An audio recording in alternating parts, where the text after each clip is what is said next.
There we are. You'll We see each other. made it. You'll Yes, hear we each other. can. Sure can.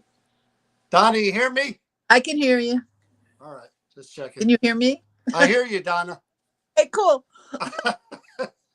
Anyway, good evening, everyone. I see all the people saying hello. Hello, everyone. Can't see all the names, but we're back for the third night in a row, believe it or not. Woohoo! Yeah, Chris is excited about that because she loves doing this. Don't let her kid you. She loves doing this.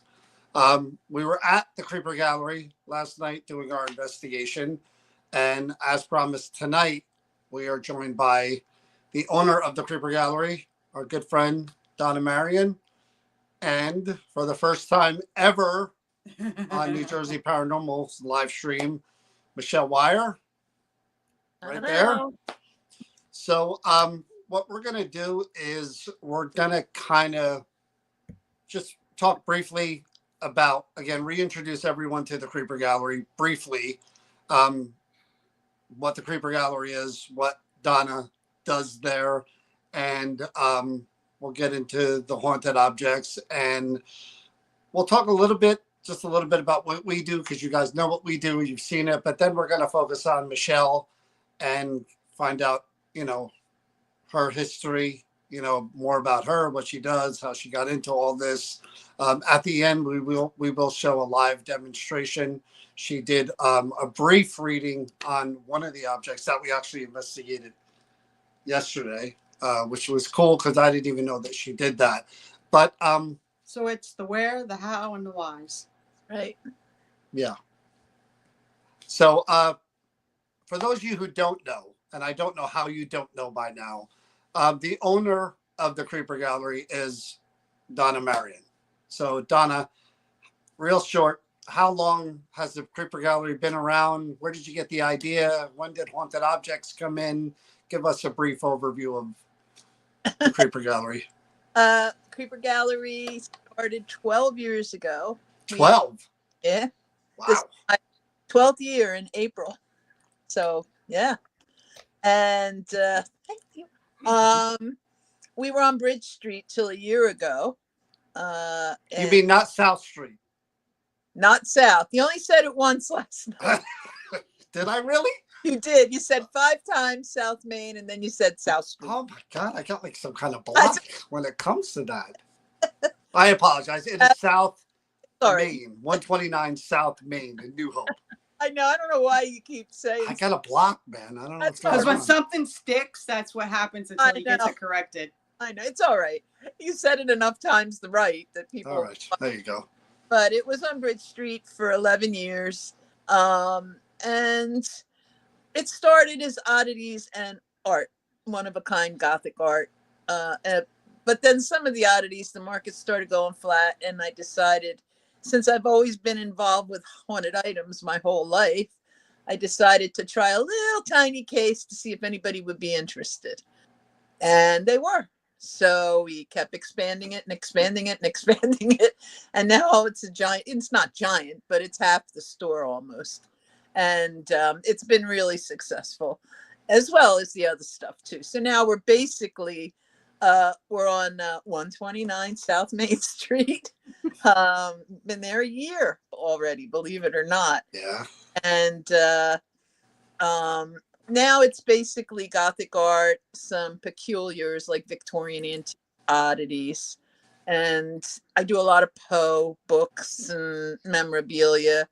And then the Red Room, so which is the haunted items. And that's where we are today. And I started my journey with haunted items when I was a kid. So it's been a lot of years. Yeah. 70 years. So I have a little experience with it. Just a little bit. Yeah, fortunately, although I did get a woman in Sunday, not to take up 2 minutes, but she ran in shaking, screaming. Her face had all kind of marks on it where she was clawing at it, telling me she was possessed by demonic forces and they were attacking her legs. And from the building, from the Red Room? She was right in the hallway going up to the Red Room. She Oh confronted my goodness. if I could help her. And she kept crying and screaming and shaking and clawing at her face. Like, are you serious? Serious. And I said, it scared me a little, because she was not. I blame Jay. What did Jay do on Saturday to cause that? No, yeah. No, it was really odd. Wow. I thought immediately when she Wait, Michelle was there on Saturday. Maybe she I was. I was waiting for that. It was Julia and Kate's friend, but honestly, 15 minutes, all the customers were scared. I said, do you have a priest? Do you know a priest? She said, oh, I talked to a priest, but he said I'd have to go to Philly to get something done about it. I'm like, well, you really need to go to Philly, I think. And oh my God. And then she said, do you have sage? And I'm like, no. I said, but she has it next door. So I sent her next door. And poor Karen said, did you send her? I said, yes, she needed some sage. She said she was like shaking and screaming. The demons were eating her. Oh and all my customers ran out. I'm like, that'll do it. She said, I just gave her the sage and told her. And nobody filmed this. I was not at the counter where my phone was. And I can't film somebody Do you without. want to talk about a TikTok moment? I know. You know what? I have two bottles of holy water that somebody gave me. Maybe I'll just leave them at the shop for you. No, I'm not kidding. Maybe. Why not? I have holy water, but it was an unexpected pounce. It was, I had a shop full of people. I was trying to help them. She comes in and she's shaking and clawing. And I'm like, oh my God. Oh my what is Lord. This? I wished I could have helped her. I wished I could have. But I think there was more going on there than a possession or demonic forces. She obviously had some kind of probably some issues there. Yeah. I didn't know what to do. And then some younger woman came in and she goes, you got to come with me. And she's kind of pulling her out. And the woman just kept pulling away from her. And all the customers, they're afraid to go near her. And Karen's just like, should I sage my place? Did the demons come out? Oh my goodness. Wow. Oh man. It was scary. All right, I'm done. That was Carol, that's a good way to end it. Well, now when we watch the demonstration from Michelle, I'm going to see if she did anything to trigger this demonic activity. Well, I didn't send you the second half of that, John, where I actually did film an intro walking down the hallway. And I will say, Donna, if you remember a few months ago when I was there doing reading, I was sitting in the chair in the hallway and two things flew off the shelf at me. So the hallway is really active. Well, it's probably Mike, but we blamed it on Mike at that point. But You never know. Wow. Believe me, she brought these demons in with her because she was, I've never seen, like watching a movie, like a horror movie. That was bound to happen, though. In all the years you've been doing this, I'm surprised that's not more frequent, a type of thing.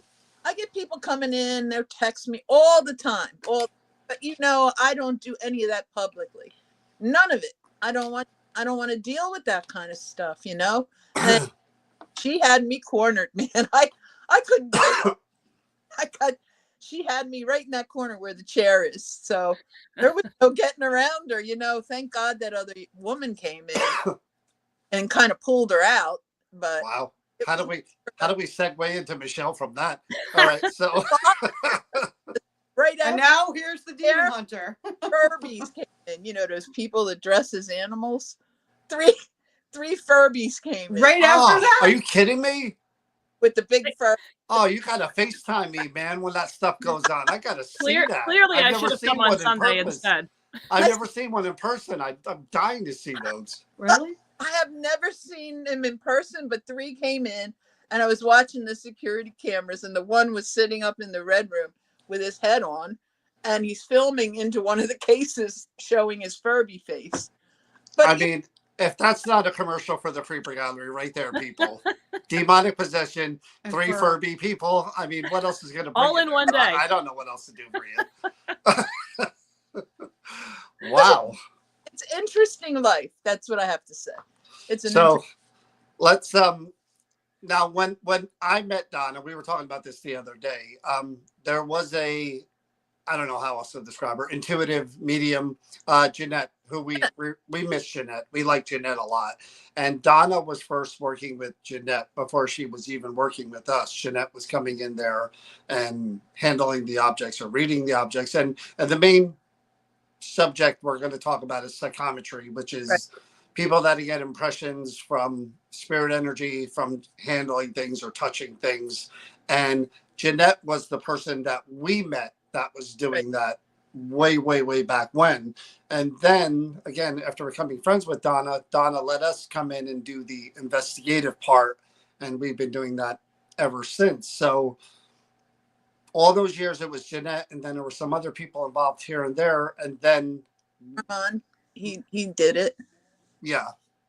And then that was the process. Donna was one of the few people, to her credit, even to this day, I give her all the credit in the world, because there's a million other clone shops out there that have these now haunted objects, and yet it's just them saying they're haunted.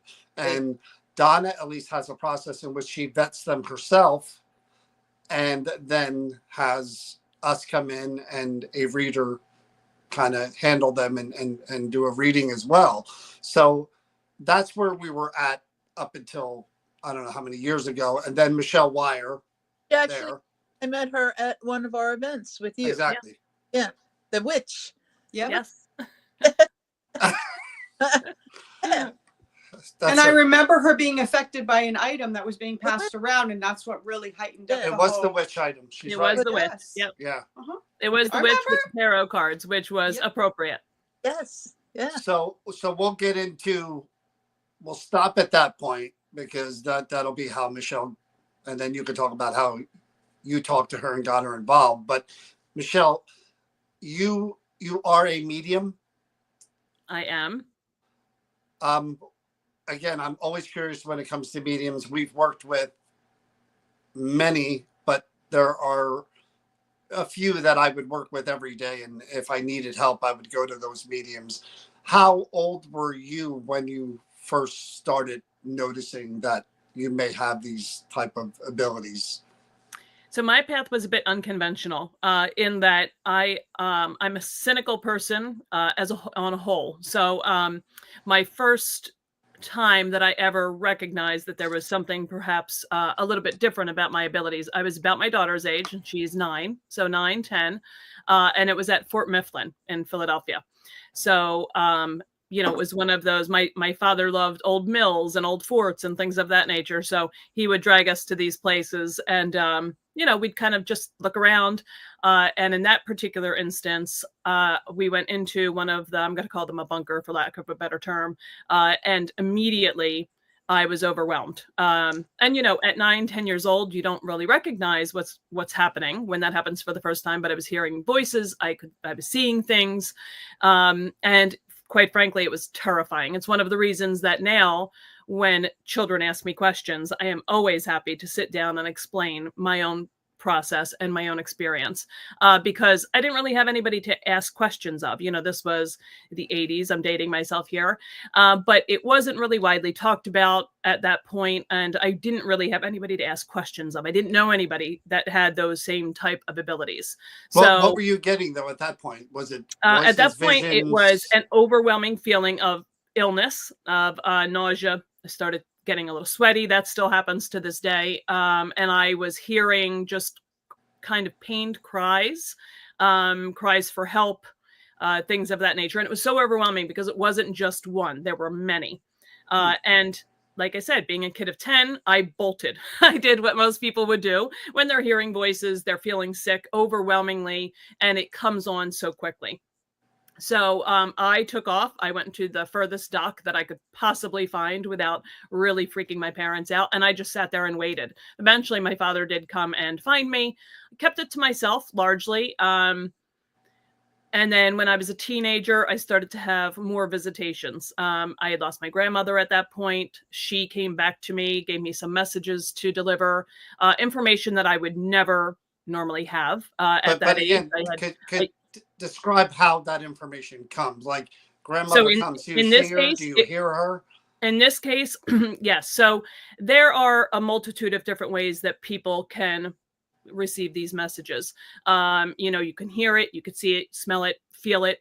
For me, I kind of count on claircognizance, because I can do a wide array of things. It depends kind of on what I'm connecting with or who I'm connecting with. So for instance, in my house right now, we have a spirit, a ghost that lives here. I have never seen him, but I know that he's a smoker and I can hear him walking through my house. But my 9-year-old has seen him and could draw a picture of him. Wow. So it really depends on the person, and it does depend on the circumstance as well. So when I saw my grandmother, that was actually full body, just like she was standing in front of me in my bedroom. It wasn't very long. She just gave me things that, you know, asked me to relay things, which I did. And again, it was almost like she was there in physical form, except for I couldn't touch her and she was slightly transparent. Now, of course, I had no idea what was happening. Again, delivered the messages, but then I really turned inward for a long time. I didn't talk about it with anybody. And truth be told, right up until adulthood. Until about 10 years ago. So I was really, I really tried to shove it down a lot. I lived in a house that was in Churchville. It was an old Victorian, 150 years old, ton of stuff going on there. And I could hear, you know, music from the 30s and 40s. Nobody else could hear it.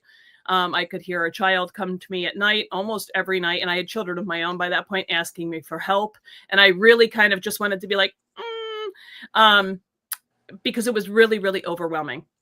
And I remained like that, like I said, up until about 10, 12 years ago. And, you know, because I wasn't comfortable calling myself a medium. I don't love labels. And like I said, I'm a pretty cynical person. And then a friend of mine invited me to a girls' night, and she was having a medium come to her house. And initially, right away, I said, nope. I'm not interested. I don't want to come. And she begged. She needed one more person. So I reluctantly said I would do it. I waited to go last. I gave the woman nothing. I would tell her nothing at all because I thought it was all BS. Despite my own experiences, I am cynical of other people. You know, you don't know who to trust. So I gave her nothing at all. And she just dropped bomb after bomb after bomb. She named one of my uncles, and he has a fairly unusual name. She pinpointed how many children he had, how many grandchildren he had. He had been gone by this point for probably 8 years.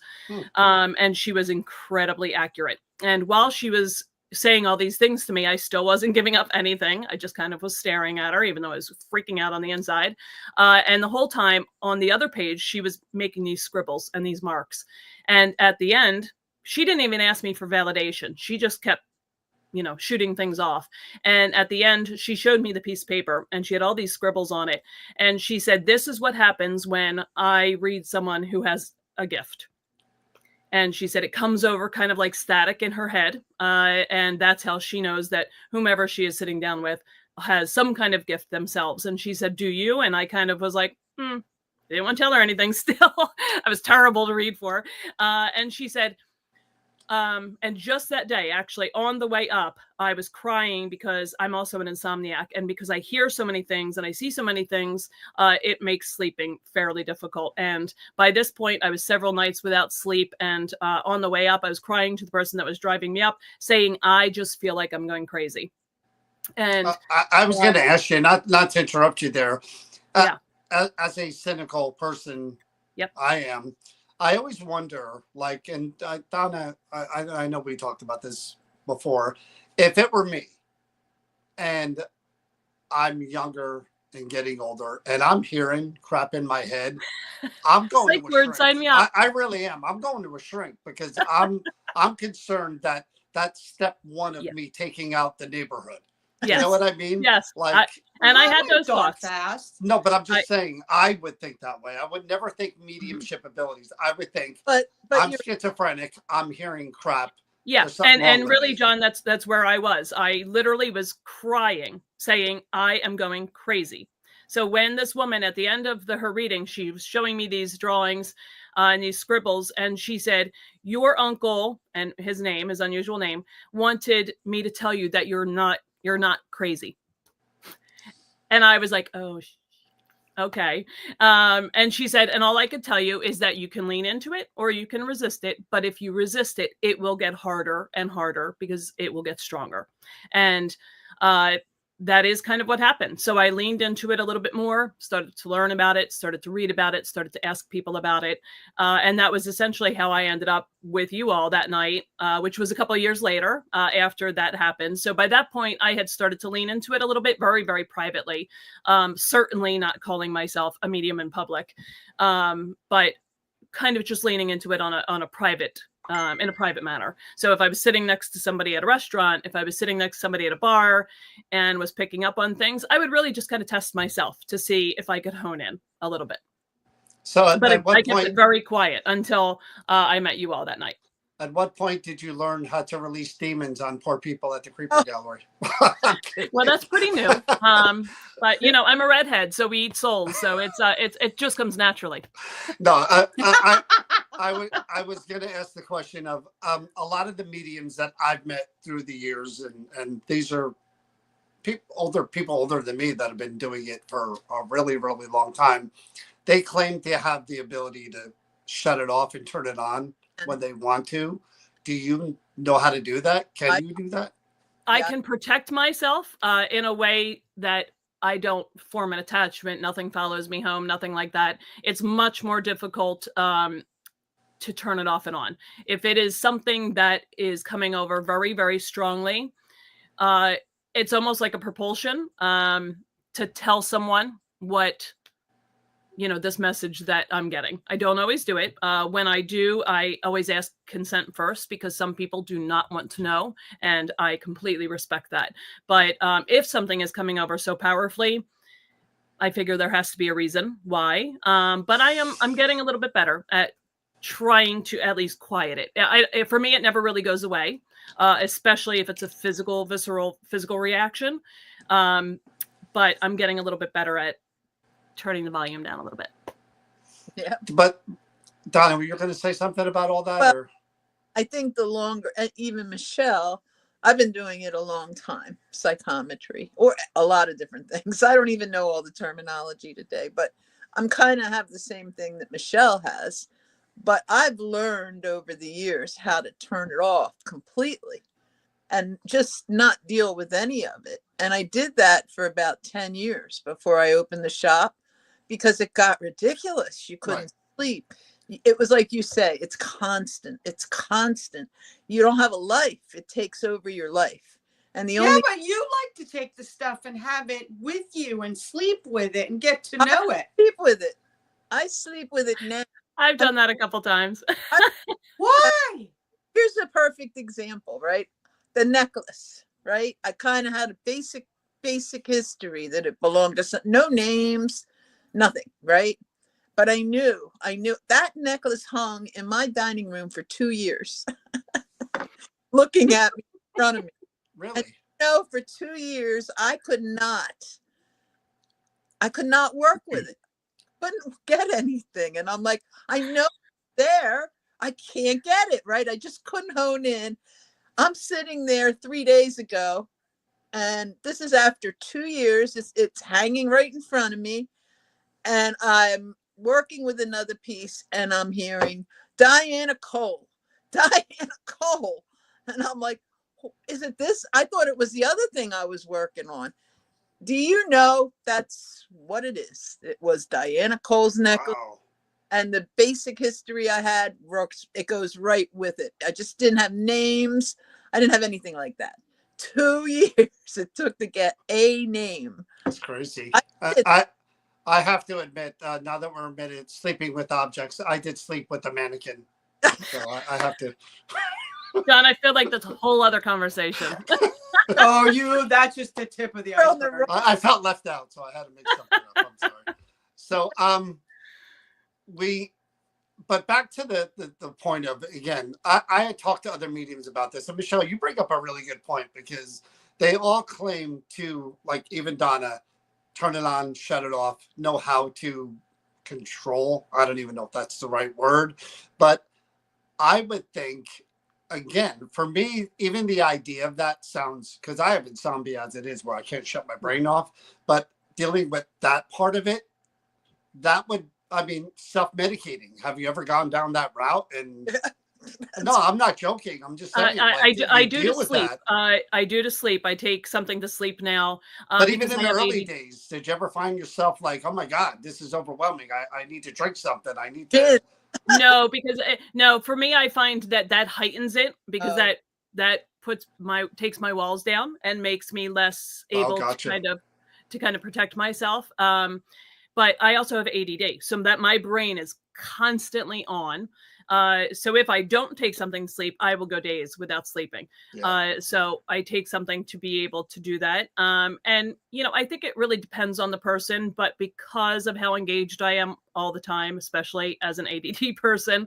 And it's also, there's a lot of people that, they will be able to see things, or they'll be able to hear things or smell things. But I have a lot of those. So I think people are probably a little bit better at doing it if they only see spirits or they only hear spirits. But because I have multiple different senses there, it's a lot. And I don't mind now. I'm in a place of comfort with it now and confidence. But again, it's taken me a long time.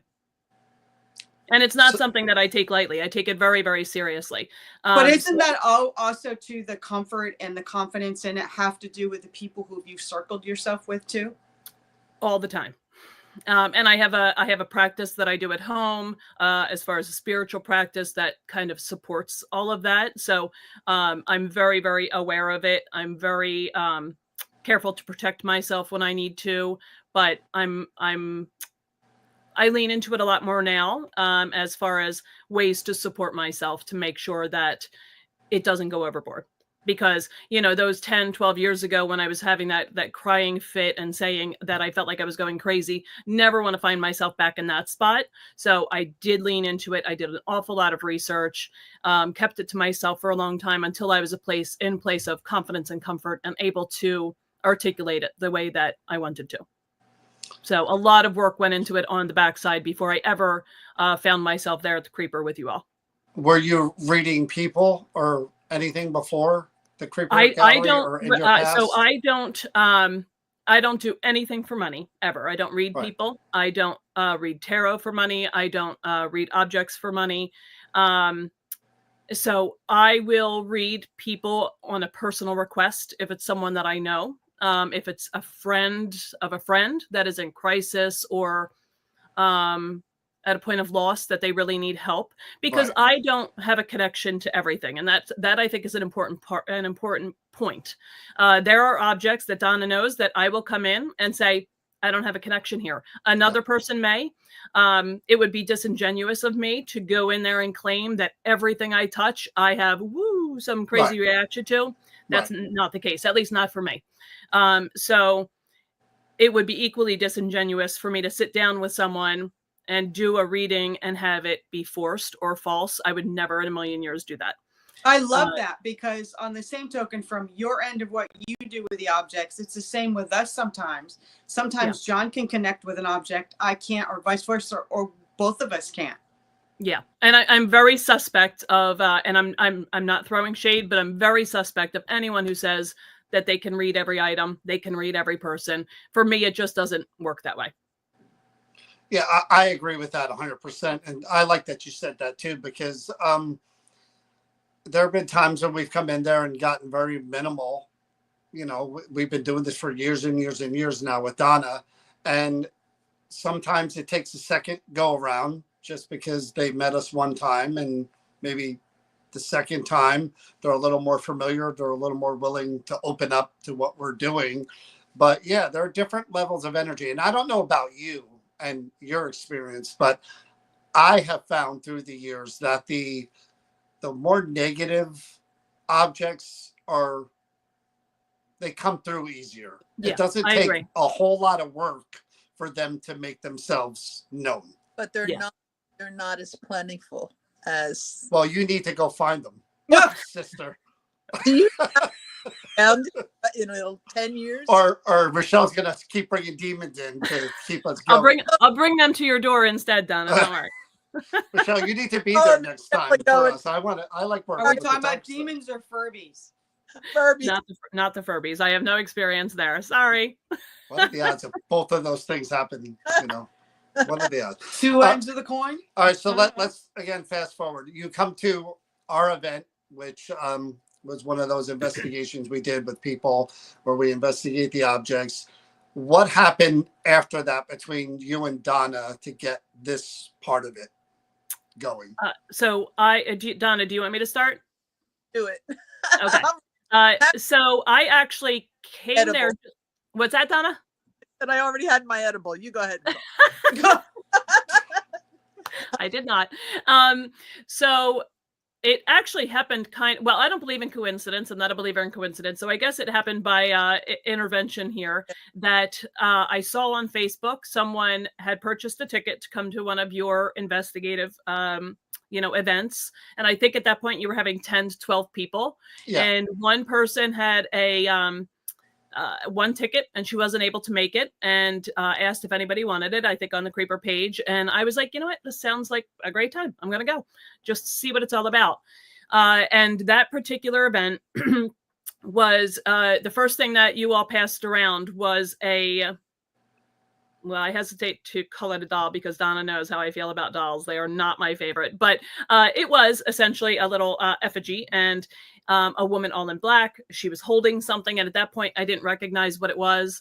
And as it got passed around, I think I was second to last, immediately when I put it in my hands. And this is the best way that I could describe it, is it's like a download right into my brain. Immediately, I knew that there was a connection to Salem, which I felt was really ironic because I've been going to Salem every year for almost 20 years. The woman was accused of or was a witch. Again, ironic considering my background. And she was holding... I'm sorry to interrupt you, but how does that come in? Is it just thoughts that you're like getting? Yeah, it's kind of just a knowing. Okay. Way back when it would have been called cunning. This just like deep sense of knowing. Okay. I just knew the story almost like I had read a book. Okay.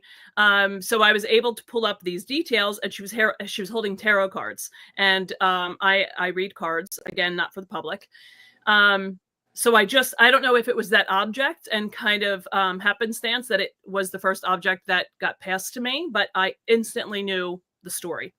And over that event, I think I connected to one other thing that you all did a reading on that night. And then I think, Donna, it was maybe on my third visit after I had shared the feedback that I received.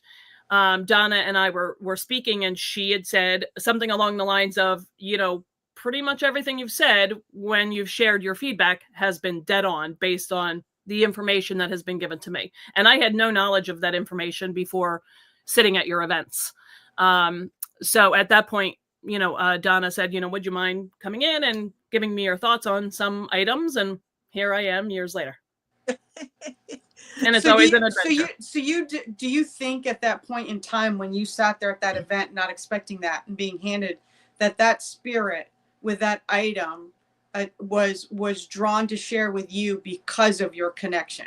I think so. And I actually ended up getting names. I don't always get those granular details, but I actually ended up getting the woman's name and her daughter's name.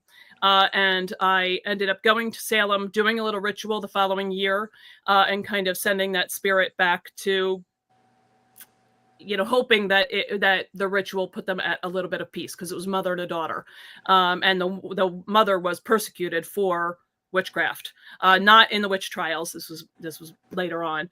But, as a kind of an offering, I went to try to just release a little bit of peace, and hopefully it helped. But I was able, and I was able to look them up, that mother and daughter, a year later, 6 months later, and did find their names related to News in Salem.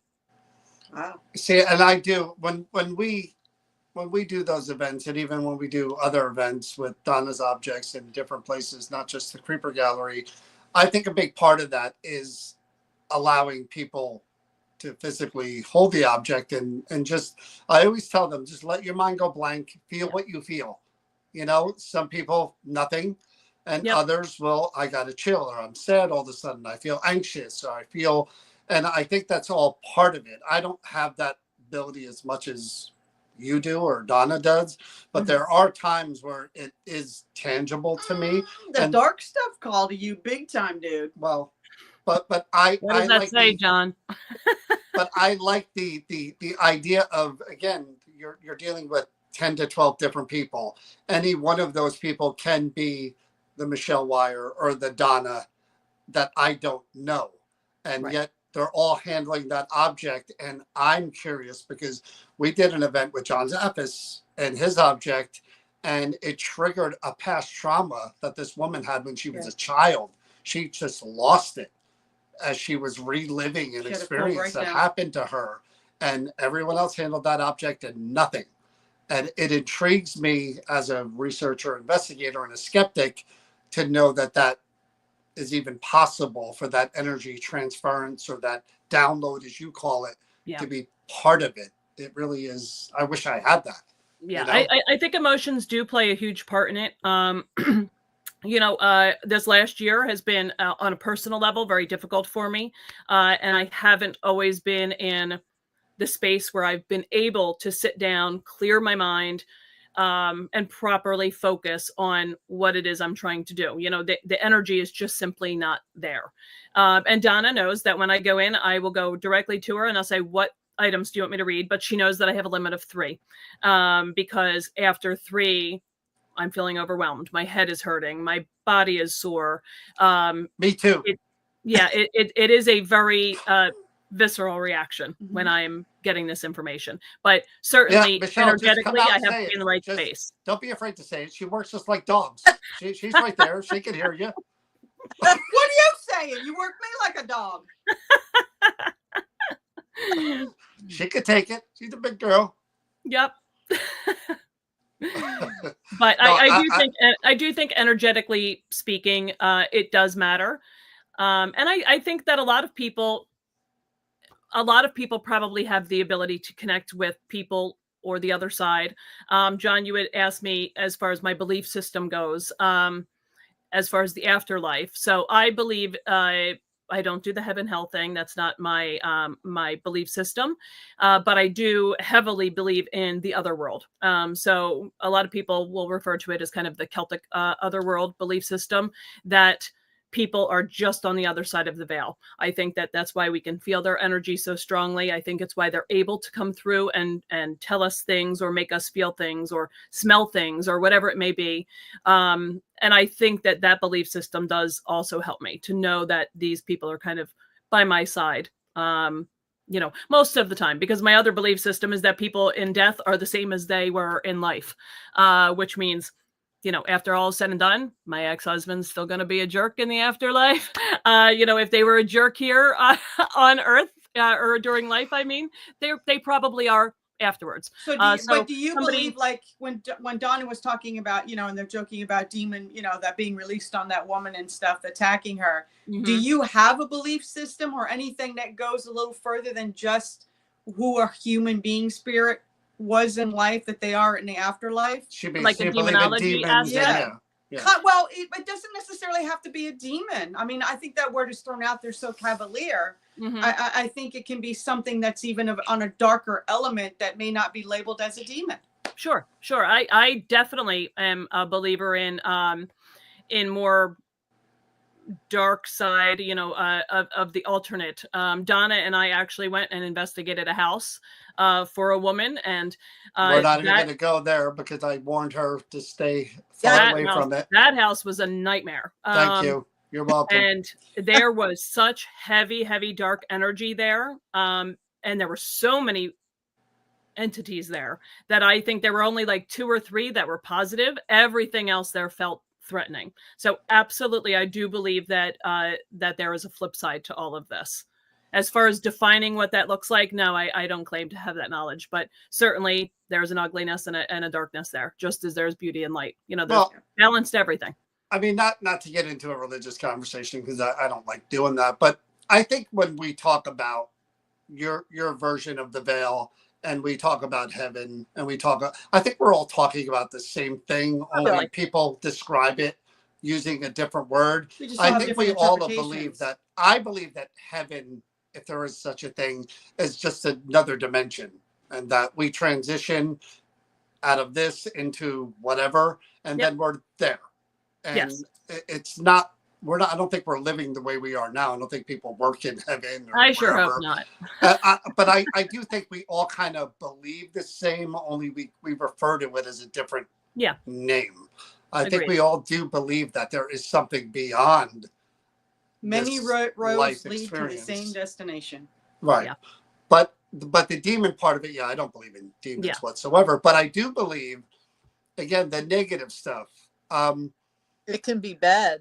Well, I mean, look at some people are just ugly and terrible in life. I don't think that changes, is my point. After the fact. I do 100%. Believe that a lot of people have the ability to pick up on spirit in one way or the other, but in society we're told that we shouldn't do that. You know, you get talked out of having imaginary friends, you get talked into being practical all the time and not listening to your intuition as much. But I do think that a lot of people, if they let those kind of constructs go, could tap in. And I get that question a lot, and that's always my answer, that I think that anybody has the ability, probably a little bit stronger for some people, but I do think that a lot of people have the ability to connect. Well, if we talk about dark objects, we've done objects in the past, and Donna knows this, that they've been pretty strong. Oh, yeah. Really strong energies and bad energies that have affected us physically, nausea or nightmares or just changing moods for days on end. Have you physical effects? Yeah. Have you handled any of these objects in your time doing this that you felt it just stayed with you even after you were gone? Absolutely. And it's still at the store now. It's in that room over to the right, the dangerous objects. Donna, I don't remember what it's called, but the one with all the razor blades stuck in it. Oh, the Niki Nakando voodoo. Yes. That one. And really? there are occasionally objects when I walk past them, when Donna calls me in, that make me want to throw up immediately. They make me hot and overwhelmed and make me want to throw up. I haven't done that yet. I'm going to try to keep it that way. But object. Can and will you read those objects, or will you shun away from anything that gives you that? No, feeling? I'll read it. I'll read it. Again, because I do take precautions to try to protect myself before I go. And I have a very strong personality, in case nobody knew that yet. So I'm not too worried about that. And I believe in the importance of sharing that history. Because, of course, if it's going to be something that is going to find a new home with someone, we want them to be safe. We want them to know that they should have a particular experience level and a comfort level dealing with more of those malevolent objects. And I like that part of it because, again, we go in there as researchers and we try to communicate. We try to fill gaps and wherever we can, get information wherever we can. We're trying to show that the thing is safe or what we would deem dangerous as well. But like what you're saying, Michelle, there is a point where even in that room they're deemed dangerous or anywhere else. People bring these objects home and they should know the full. Yeah. I think it's unethical. I think it's unethical otherwise to send it out to someone who is ill-suited to deal with what they might bring home. And you see it a lot. People do it all the time. But luckily, and that is one of the reasons that I love working with Donna, is because she is very ethical about making sure that people are safeguarded should they need to be, or just to know what to expect. Even if, I've read some objects that are like the good time girl. We had one that was like a party girl that was attached to an object. It was noisy. It was active. Right. That's the same. They need to know that as well. It might not have been harmful, but it could be a pain in the ass. Right. Or there's tricksters or pranksters or just ones that want attention. Or multiple spirits sometimes. Yeah. Well, and you've had things returned, Donna, haven't you? Because people couldn't handle it. One thing in 10 years. That's it. Wow. She didn't even return it. She was going to, but she said she ended up taking it to a priest. And it wasn't that it was bad. It was one of the original items I had. It was just she was startled every time it did something. And in her mind, because she was religious, that was bad. So, but then she bought other haunted items after that because she knew I wouldn't send her home with anything that wasn't safe. It was a doll, a little doll, and it had a strong spirit. I know you hate them. I love the dolls. I mean, love the dolls. She hates the dolls. I will do it if I get a really, really strong pull, but I just have an aversion. But if Donna really needs it done, and I, of course, would do anything for her. So I do it. But, she does do it, dolls. She'll do I it. protest first, but I, in the end, end up doing it. They're evil dolls. So. Well, I was like a kid in a candy store yesterday. I was like, I want to do the candelabra. That's the one I was going to do. And then, we had a lot there in the very beginning, years ago. Malcolmson's stuff. There was a big painting. There was a giant chest. Remember the chest where somebody was dead in there? Yep. That belonged to him. That belonged to his family. Oh, cool. Wow. Yeah. There's a plaque on the front. I never brought it in because I brought the big painting and I brought that chest in. But I never brought the candelabra in. It's been sitting upstairs forever. So I said, let me, it's been 10 years. Let me take it. I haven't even been around it, so I don't know. But I do know Malcolmson, how he was. He wasn't evil or anything, but he was Henry Ford's partner, remember? Yeah. Yeah. So that belonged to that estate from 10 years ago. So it was the last thing I had from that. Well, that brings me to another question for Michelle, as far as, again, from her end, because I am curious about her end, because I know what it's like for us. One item in particular that just will always probably stay with me, and it's more because of the information behind it. The house on top of the chest that the little girl, was abducted or whatever, and those stay with me because, again, I'm a father. I have a daughter. I have a son.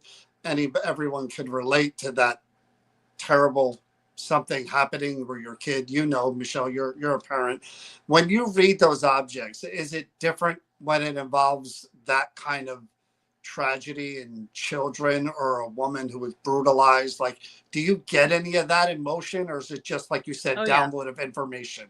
Oh, yeah. I will. So while it is a download of information, the download is a little bit more factual. So that might tell me the story, but I'm absolutely, in many situations, overwhelmed by emotion or by, if it's a violent piece, then that can come along with anger.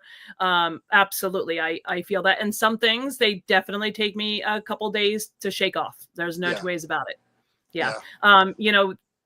Early on, Donna, when we were working together, and John and Chris, this was, I think, on one of your investigations with what John referred to as the pedo doll, if you remember that. And the other doll was in the case with that one, if you guys recall, when you brought it out, you guys were trying to get a read on it, on this doll that was in with the pedo doll. And, I think you were in the stage of trying to, it was a little quiet up until that point. And essentially you said, all right, well, we're going to put you back into the case. And at that point, there was a ton of activity.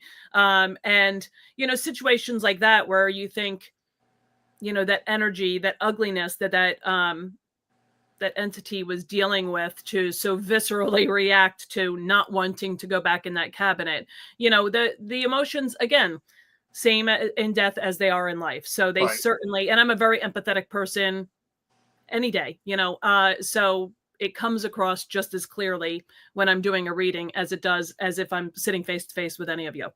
So having said that, real quick, Donna, does that ever make you stop and think about where you place and what items you place with each other because of that effect? Remember, we had that one item asked to be removed from that case. Yeah. Normally I don't. It doesn't matter where I place them until everything's done. And so if a medium, whoever, will look at it and say this doll wants to move, I'll move it immediately. Or if you say to me during investigation, the doll didn't want to go back in that case, so you might have to put it back, but I moved it the next day. So I do what they say, but I don't trust my own brain sometimes. And I don't want to say that everything that I know is true. Right. Why I have involved other people, because that keeps me truthful. Right. So, because you never know, you got to question some things. If I hear a doll talking to me saying, "Get me out of this church," I got to think that's. I'd say cut down on the edibles, but that's just me. Or edibles. Yeah. Or take more. One thing I wanted to ask you too, Michelle, as far as, again, you said that you know how to protect yourself, and but some of that stuff does stay with you, and like you said, for a day or two. Yeah. This one here seems a little more vulnerable or open to some energies that are a little negative. What would you recommend in that moment when she's really affected and feeling the things that you talk about, the anger, whatever, the depression? What do you recommend? It comes with, unfortunately, Chris, a lot of practice. Part of it, like I said, is part of my spiritual practice. I'm asking if I should fire her, Michelle, basically. Is that... Absolutely not. Okay. Chris brings that human element that good and bad. She tends to get a lot of activity because she has a personality that, for one reason or another, whether it's a child that is looking to be heard or supported, Chris is right there doing that. And at the same time, Chris's kind heart that allows her to have those interactions also, unfortunately, can make her a bit of a victim to the more ugly aspects. So a lot of it is just really having that confidence to be able to push back and say, not today, a-hole. Like just as you would in life, is really having that kind of forceful aspect to say, these are boundaries and you're not crossing them. But it is a very, very active part of doing readings, is that you kind of always have to have that very strong force, just to make sure that you are keeping yourself safe. But it can be exhausting because it is, like I said, it's like encountering an ugly personality in everyday life. You have to be able to say, to push back. So unfortunately, it just kind of comes with practice and being a forceful personality. Somebody said, but John, she's the boss. Yeah, I know. I have to. Trust me, I'm a force. I live with this man. See, somewhere in that whole statement was, if you read between the lines, was John's an unfeeling. Who said that? Michelle, no, I said, I said one says, with a kind heart. No, John, I open, think you're a little bit more. Robot who AI you're a little bit more business. He is, and he doesn't back down. He just and I grew up with darkness, like where most people wouldn't survive. So there's a part of me that's already been tainted by, and I know that there is where it easily can come at me in a way that, although I can push back, the problem is that my safeguards, when it gets too far in, he'll tell you, and Don has seen it, I shut down. I'm gone. Yeah. I think having that darkness kind of rooted in there makes it a little bit easier for them to hook onto. Yep. And again, maybe it's something that you want to talk about offline about, the spiritual practice and how I operate that really brings me to center every day, and especially before I come in and do my readings. Well, let me show you the one clip that we do have from Michelle, where she's actually reading the box and the picture that we did. What was the name again? Kate and Julia? Kate. Right? Julia and Kate. Julia and Kate. We just investigated that last night. So this is really quick. It's only like a minute. Yeah, I didn't go too deeply into it because I have more feedback to write up for Donna, but I was trying not to be too wordy. All right. And we're going to talk about that after I show the clip. So I'll show the clip and then we'll kind of talk about it after. And we're reading this box today. And a lot of the objects, when you see them, some might look more ominous than others. Anything can be a haunted object. It really depends on the energy that was imbued into it when the person was alive. And sometimes it could be many people attached. In this case, there are 2 women attached to it. Now, of the 2 women, I could tell you one was very violent. The other was not violent per se, but in temperament she was. They were just as fiery as the other one. As far as their connection is concerned, it would seem as though they lived together. I would not rule them out as being lovers, probably at a time when 2 women being lovers was not very popular. So hidden. There is an obsessive portion to this that I can pick up almost immediately. And I know that one of the women did kill the other. They're both attached to it. I can hear there's screams, not screams of someone being murdered, that kind of scream. There are screams as in 2 women fighting back and forth very emotionally, very passionately.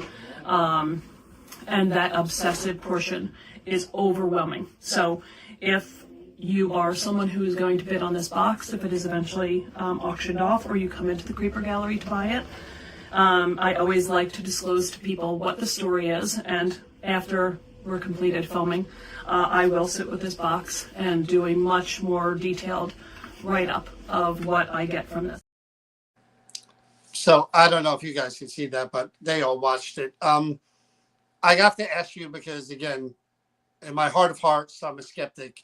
Did you read the card or have any information about that before you put your hands on it? No, Donna knows I have a case against that. I won't let her give me anything previously, prior to having an object. I don't like to know anything about it. Don't like to know names. I don't always get names, but I don't want her to tell me any details. So my daughter was with me that day in the shop. So anything that, as far as reading goes, she'll come up and give it to me, just so that my feedback is not tainted in any way. But Donna will send me pictures of objects, and I am always violently almost tell her I don't want to know anything. And that's the best way to do it, because again, I respect that. With any kind of legitimacy, you can't have any information. I mean, we have the basic information on the card, but what we're doing is much different than what you're doing. What we're doing is taking that information and trying to validate it and gather more information and document proof of activity. It's like finding different pieces of puzzles. Like you get a set of puzzle pieces, we get a set, Donna has it, and hopefully by the time this is all done and comes together, we start putting that picture together. Yeah. And that's why I like working with with the team is because I like the multifaceted approach. And also I think, you know, when you get information, whether it be from a family member or somebody who has an object, you don't always know the accuracy of it. It could be very topical. It could be kind of family folklore that's been passed down. And I don't want any of that to cloud what I have to say, because sometimes their stories go way further back. And what, you know, Donna might have is a paragraph, and I'm sure it's as accurate as families or someone can provide, but I'm looking to go further back and go deeper than most people are able to tell us as far as history of an object is concerned. And I like what you do, and there's a reason I cut it off, because there was more to that clip that I stopped it because I wanted to talk about it. We do what we do, and again, people see what's happening in real time, but whoever owns the object may have a completely different reaction than we are. We're just two people, could be two different people, different reaction. But you were saying in that piece there that you stay with the box and do a longer reading because ultimately you want to give the kind of as full of a picture as you can to whoever. Yeah. So I want you to just touch on that a little bit. Yeah, well, sometimes there's layers. I mean, think about it. In anything with life, the story is very often not a straight line. You know, there could be multiple people with different stories. There could be multiple entities attached to something, and they all have their stories to tell. So sometimes something could take me 10 minutes. Sometimes I take something home and I put it on my dresser, and you know, my kids love that. But sometimes it just takes more time. It could take a few days of me walking past it, sitting with it, and writing notes. So I don't like to put a time limit on something. I'll sit there as long as I need to. I'll take it home and keep it as long as I need to in order to get as complete of a story as I can. Because somewhere down in those layers could be something dangerous, or could be something noisy, or could be something very energetically powerful, and I want to be able to relay those things. But they don't always come in the first 5 minutes of sitting down with something. Again, I appreciate disingenuous. You are trying to at least give the full picture to whoever may own that object at one point, to the best of your ability. And again, to Donna's credit, you're getting as much of the picture as you can between Donna, who's the curator, you, and us. I mean, we're really doing the best job that we can. That none of us can do. There might be a trigger that's missed that could happen with the people who potentially buy it. Well, she's got to give me that every time then, because I need that. That's what she did. That's what she did in that hallway to that poor woman. I had to run out of there. Tell me that, Michelle. I had things thrown at me in that hallway too. Whatever's there doesn't like me either. Don't worry. Tell me that trick, Michelle. When we go off of here, just whatever you did, just tell me. How do you summon it, huh? That's what you want to know. Anyway, it's at my command, so I'm sorry I can't help you. This was long overdue.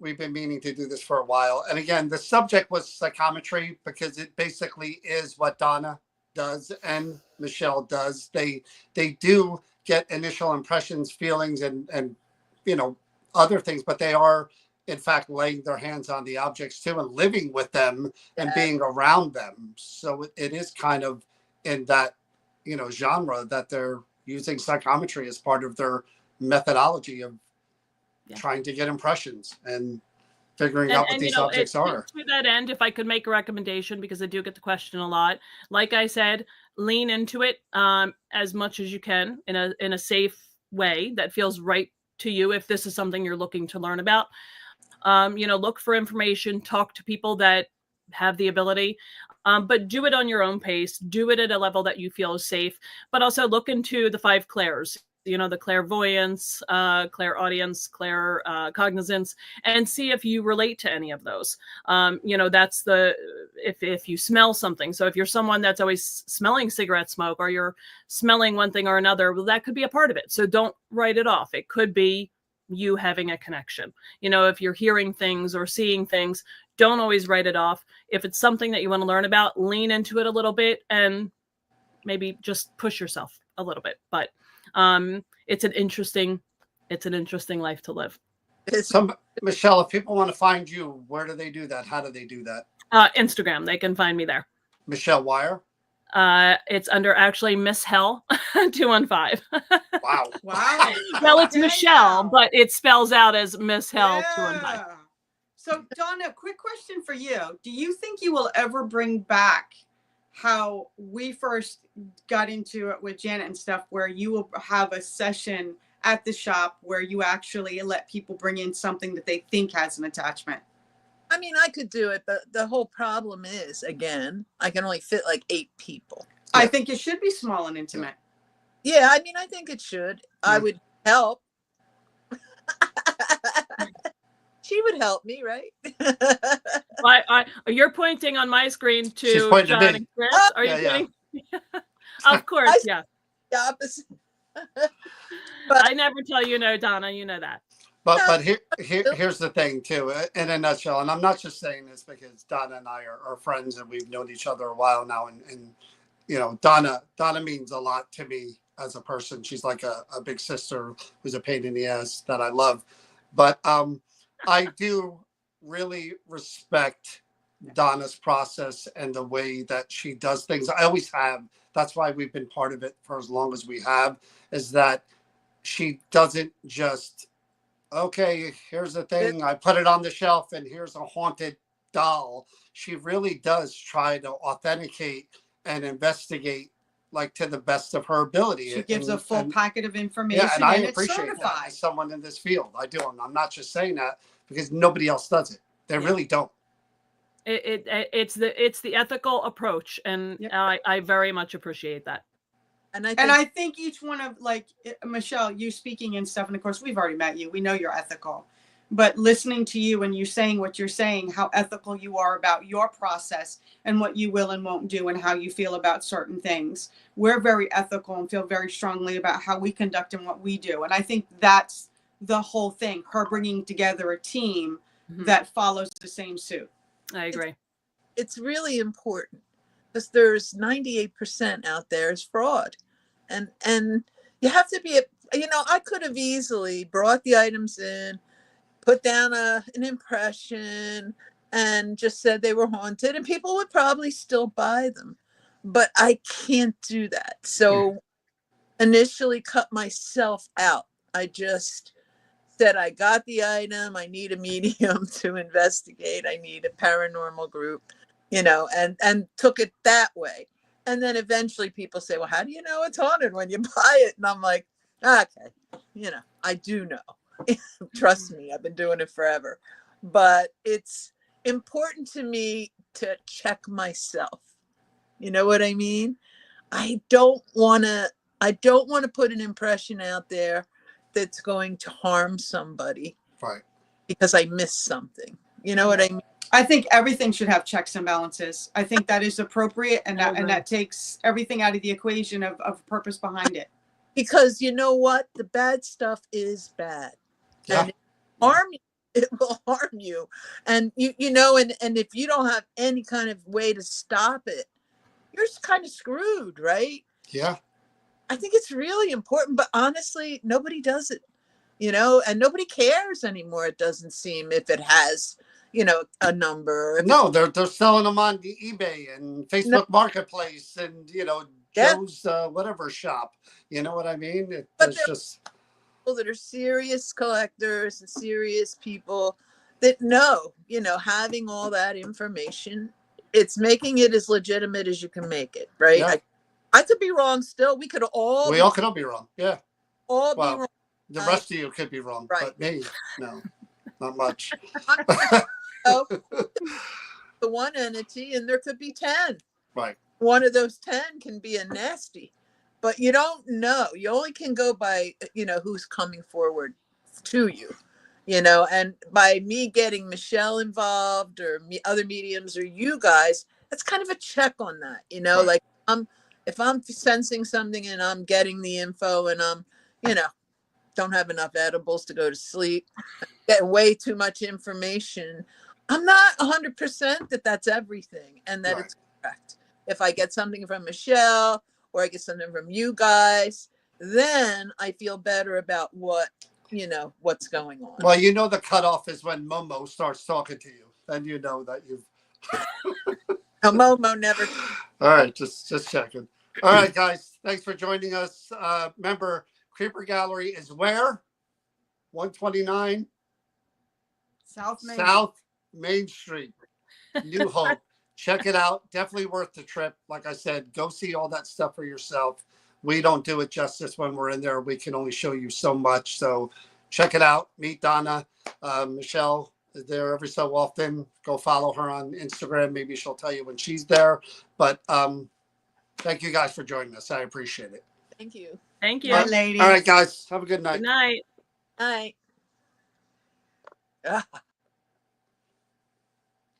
There you go. As promised, 3 nights in a row. Now, again, you know, we work independently as far as what we do. But Donna has her process where she does the 3-tier, her research, her intuitiveness. We come in just based on what we find, and you see that live. What we get.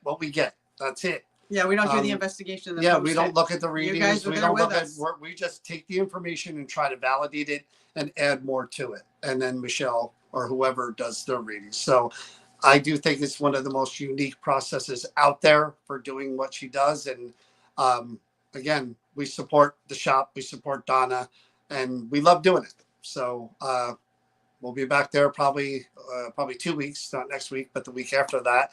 But thanks for watching. Now you can Michelle Wire.